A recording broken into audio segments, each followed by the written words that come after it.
All right, another edition of Riding Home, this time after a celebration for the Dogs. Ryan, I stopped you mid-rant. Yeah, listen, I'm going to try to keep this video positive, but right away, why do you care so much about when Stetson, like, why do you have to complain about something on a day like this? Whatever, Stetson probably shouldn't have acted the way he did and said what he said at the parade, and maybe he shouldn't have worn something different than those players. Whatever, bask in the glory that is Georgia football right now. In 2 years, they went 29-1 and they beat every single team that they played. Let's go through the list. Go through the list of the big programs that they beat.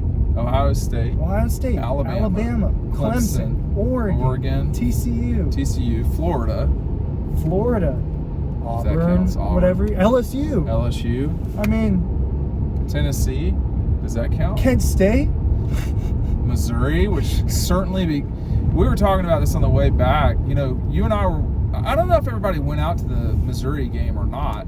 We did. I don't say that in I don't remember if everybody went out. I remember it getting cold, Georgia surviving itself, basically. That game turned out to be a lot more important, maybe, than in hindsight, than you and I wondered, if I could just finish the sentence, I wondered if that was the worst they were going to play the entire year, looking back. I wondered that at that day. It's brave to say that out loud. I don't think I did. I think that is the worst they played. The Ohio State game was not great, but they scored double the amount of points in that game against Ohio State. But the Missouri game had a lasting effect on them. Yeah, you know, during that game, it felt like you could feel, and this is because I look at my phone, and you can feel Dog Nation freaking out, feel them crumbling. To me, and I'm sure that I said it in the riding home after that game, and go back and look at it, we're driving through the middle of nowhere in the dark. The way that they were resilient and came back, I thought was my biggest takeaway from the game, and not the poor second half. Yeah. And that ended up being true, because who knows if the Peach Bowl happens the way it does if they didn't go through what they went through in Columbia. I mean, there's no telling, but I'd like to think that if you go through adversity a little bit, that prepares you for the future better. It's what we saw last year. You get beat up by Alabama in the SEC championship. That ended up being probably one of the best things that could have happened to them. I think the Missouri game trained them for the Ohio State game. I think to some degree, I'm trying to think the rest of the year, those were not all blowouts, but they solidly beat everyone. I think they beat everyone from that point forward by by double digits. The closest game was the Kentucky game, which was 10 up there. But I think, to me, the Missouri game, I keep thinking in my brain about the 2016 Kentucky game where Jacob Eason led Georgia down the field to kick a field goal and win it. There was a lot of, we kind of like they'd figured it out at that point. And that's, I think, what the Missouri game was like. I want to touch on this too. Hey, listen, make sure you're picking up Double Dogs as Ryan snacks here on his cookie. Our celebration. I thought the cookies were okay, man. I mean, I didn't think. I'll grab you one if you want. If you not, I'm gonna eat both of them if you want. Yeah, you go ahead and eat both of them. I'll eat them both. Make sure you're picking up Double Dogs today. There's going to be stuff in the book that's not going to be online. Obviously, many of the images, that's going to be the case. But some of the behind-the-scenes stories about the Ohio State game, TCU, etc., and just the journey along the year. Pick that up today. The link is down below. If you're still in Athens while you're watching this, go by a Red Zone. That got you. They were completely slammed today. I'm gonna wait a few days. Which is good. But I think the big thing about today, you know, it's always forced, sort of a forced celebration. I don't think you have to force a lot of these people to celebrate this, though. The Georgia folks? Yeah. I thought the turnout was better this year. Georgia is fortunate. So it's a couple of things at once. Bill Hancock, who is the lead person in the college football playoff, the person that put the college football playoff together, the person. Oh, by the way, if you order Dogstruction today, now I don't know when it's going to run out, but you're going to get confetti. I failed to mention that. Make sure you're picking the book up today so that you get confetti in your order. I don't know when it will run out. I don't think it's going to be by the time y'all order. But I've been honest with y'all all the time. I tell y'all when stuff runs out. When the Keeley signatures ran out, they ran out. When the 2022 preview ran out, it ran out. So I'm not pulling y'all's chain here. Get the book today. lock in your reservation and make sure you're getting confetti that we scooped up on the field while it was raining, and get it. I want to say this about Georgia, and people don't, I'm telling you, they don't understand how good they've got it. And Bill Hancock said that today. And he didn't just say that to say it. I mean, when you look at that facility, when you look at the campus, when you look at everything. Columbia, South Carolina is not like this. I know South Carolina well. Gainesville's not like this. Knoxville's not like this. Auburn's not like this. Yeah, we're twinning here, man. There's very, that doesn't even have a hubcaps. It's just like mine. Yeah. There's very few places that are like this. There's very few places that have the capability of being this nice. Georgia, I'll tell you, I can't hear very well in certain situations. I didn't hear everything Stetson said. I heard everything Kirby said. And my retort to anybody talking about Georgia and being underdogs or being doubted is this. You should win national championships, period. This is a $180 million operation. That you win national championships doesn't mean that there's anything wrong with your mindset trying to be the underdog. But let's just be clear here. You're Georgia. You're not Auburn or Clemson or, a school that really lives in that world. No, you're Georgia. You're just like Florida or Ohio State or, whoever. You're Georgia. You should win, okay? Period. And that goes for Mike White, too. And guess what? Mike White is winning, okay? Georgia should win national championships, Ryan. It's that simple. That's it.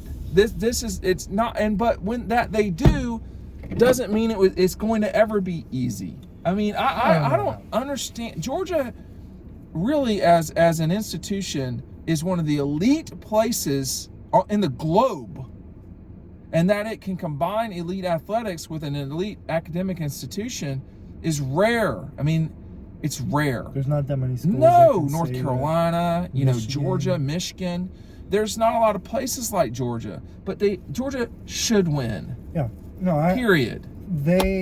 And I'm not saying that to hate or be like, oh, this is going to be easy. No, it's not easy. This shouldn't be a surprise. No, right. It's not a surprise. It shouldn't be a surprise. This is. Did you pick Georgia to lose a game this year? No, I did not. Did I say Stetson Bennett would be the cover every spread? I don't know about that for me. I did. I've said Stetson Bennett would be in New York City at the Heisman after the Oregon game. I said the same thing. I mean, he's probably going to get drafted. So, athletes do funny things sometimes about how, but Kirby. No one is doing it better than Kirby right now. No. In college football, and maybe in sports generally speaking at the collegiate level. I don't know some of the other sports as well, but Dawn Staley maybe at Carolina. I don't know, but this is what should happen at Georgia, and I say that doesn't mean it's easy, but it is something that should happen at Georgia with all of the resources that are being poured into the school. I'll stop talking after I say this. Half the stadium couldn't be used today, Ryan, because they're doing more stuff. It's what you said at some point earlier in the rant. You don't know how good you've got it sometimes until you see other places. Because you've been around. I've seen a lot of places now, and I visited places when I was in high school. And I've been in Athens for almost 4 years, and from the social scene to the academics, the athletics. Talk about downtown Athens. But it matters. Oh, dude. All that. There's no place like Georgia. The facilities. I mean, think about the athletic facility that's open to the public, Ramsey. That is way nicer than most of these schools. No question. The campus is beautiful. The town is beautiful. The weather is awesome. Usually great. Yeah. The culture, the music scene downtown. There's just so much stuff. The food scene. There's so many little things about this city, this community, and the athletics program is why a lot of it benefits, and vice versa. The athletics feeds into that, and other people feed into the athletics. The football team is a part of the reason why the school makes money. No question. And why it makes a lot of its money. And biggest exposure. There's very few schools that do it the way Georgia does it, from top to bottom. But you should expect them to win championships. I expect that they win more championships in the 2020s. I expect at least one more, probably 2 or 3. I'm not kidding. So we're at what? So next year will be 23. So they only have about 8 more to go, 7 more to go, something like that, whatever you want to call it. 3, 4, 5, 6, 7, 8, and 9. So 7 more to go, obviously, to DeKalb County schools.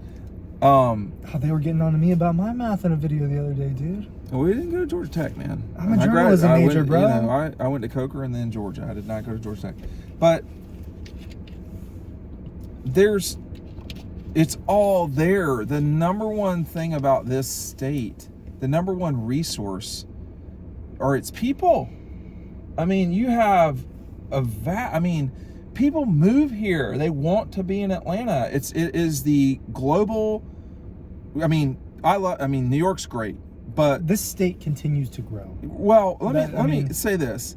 If you are in movies and you want to be somewhere, you can either be in California or Atlanta. If you want to be in hip hop, Atlanta is the capital of black culture. God bless New Orleans, but it's not. Atlanta is. I grew up. I know it well.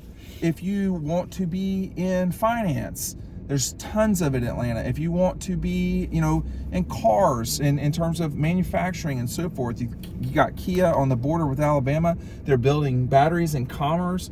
Needless to say, there's factories everywhere. Georgia's got mountains, the sea. It's got, a major metropolitan area. It's got everything you could possibly need. There is nothing missing. And now that they're winning championships, Georgia should win. And today was just another example of this program might just be at the start. When you started working with me, I said, we don't know where we're at in this 10-year fight with Alabama. Maybe it did start in 17, and we only have 5 more to go, which would be unfortunate. If we're calling it a 10-year fight, it could be longer than most that. Sort of, for lack of a better term, you shouldn't really use military terms, but most wars in college football are 10-year wars, and that's it. Clemson, Georgia, Ohio State, Michigan. These were kind of 10-year wars. I think you'd have to say that 17 was the first. 17 was the start of it. Yeah, it wasn't 12. 12 and 15 were not. Well, I don't think you can count that because Kirby. Right. I think it starts the modern day, the modern version of what we're seeing. I thought it would be Georgia and Florida fighting one another, and Florida's not in the same universe as Georgia right now. So what I'm saying too is, Georgia has failed for a long time in reaching its potential, and now that it is doing that in football, in academics, Athens has always been unbelievable itself. But now that all of these things are coming together, this new century should be Georgia's century, not just this decade, Ryan. Kirby is the perfect fit for right now at Georgia, but he's not the only person that can ever win in Athens. There are other people that can do it too. So when we get to the 2040s and beyond, Georgia should be exploding with it's always been the Empire State of the South. It's always been so much that South Carolina and Alabama and Florida are not, and Tennessee wishes it could be.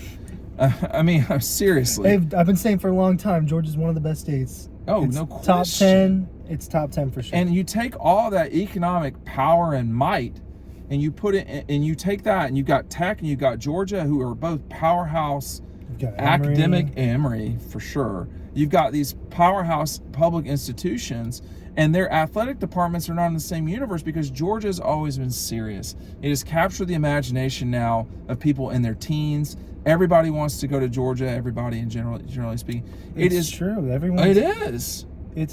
I've got little kids that DM me asking me how I got into Georgia. And it's become elite. And so that athletics this has become my whole rant now. That athletics is elite is what it should be. And that doesn't take away from the accomplishment. These guys just won 29 games out of 30. Tennessee, if you add Tennessee and Florida's records over the last 2 years, they don't win 29 games. I think they come close. someone else can do the math on that. But if I'm not mistaken, it might be just over. Well, it's 12 close. and 12 would get you to 22. I don't know for Tennessee and Florida over the last. Florida's gone 6-6, right? So they've got 12. Tennessee had 10 wins this year. So I don't know what Tennessee did in 21. Have 11 wins? All right, 11, whatever. It's those. I don't know. They've in that time, Georgia's almost won more games than two of its divisional, foes. Yeah. So, I mean, Alabama is great at football because they have chosen to be great at football. Georgia only, to me, in the last 7 to 10 years has said, oh, we should be great at football. And it was never serious in a way that it should have been serious. I love Mark Richt. That's not a shot at Mark. It was an institutional thing as well. I mean, it was everybody. Everybody was not really going for it the way that they should have as it relates to fundraising on the institutional level and just all this stuff. I don't know if everybody at Georgia realized how critical it was for football to really, really matter. Then you look at in 2015, one thing, Greg McGarity starts McGill Society, $25,000 over 5 years. All this stuff adds up. Like, it all adds up. Why didn't someone do that before then, right? I mean, so, like, you have to have it all. I've been on boards. I know what this is like. If you don't have institutional support, you will not succeed.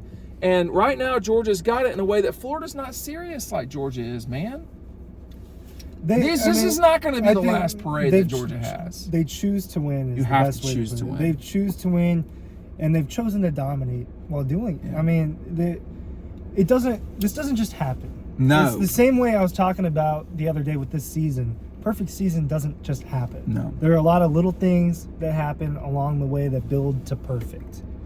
That is the same way as far as the program and the university has gone. You continue to make better choices, continue to make choices that benefit everybody, and then you get to celebrate like you get to celebrate today. I mean, it's this trajectory. Just like excellence takes a lot of little things put together to be elite, to be excellent, and that's what.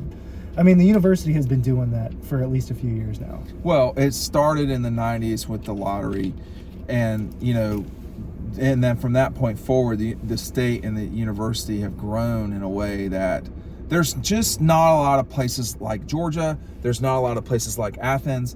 And I don't care if people that are not from around here roll their eyes. That's your problem.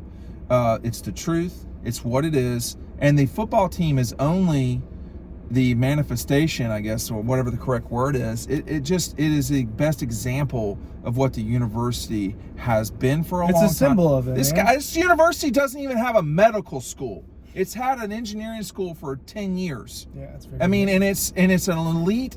It should have a medical school. Sorry, Augusta. It's just what it is. So that that Georgia has captured 2 national championships. Georgia should. And I want to get back to the Missouri thing real quick. You can't compare those two programs. They're not in the same universe. But it does show you, Ryan, that just because you're super duper elite, that doesn't mean you can't lose. No. It's a live product, and people have bad days. People get sick. Missouri played well. People get banged up. I mean, a lot of the players were either just not playing or playing through a tough injury. And environment matters. That Missouri crowd, they showed up. That was a really good Missouri crowd. And that's I thought they did a great job. Kirby's talked about today how important the crowd was against Tennessee. Jerry Moorhead was talking about how Georgia always has a home field advantage. Yeah, they do. And it matters a lot. When we talk about every little thing matters, it does. Make sure you're picking up double dogs today. You'll get your confetti with it. This was from that Tennessee game. Ryan will have a shot in there from up top of this image, probably, almost certainly from that game, but might not make the cut. Well, we're just going to see what happens, Ryan. You have to be elite all the time.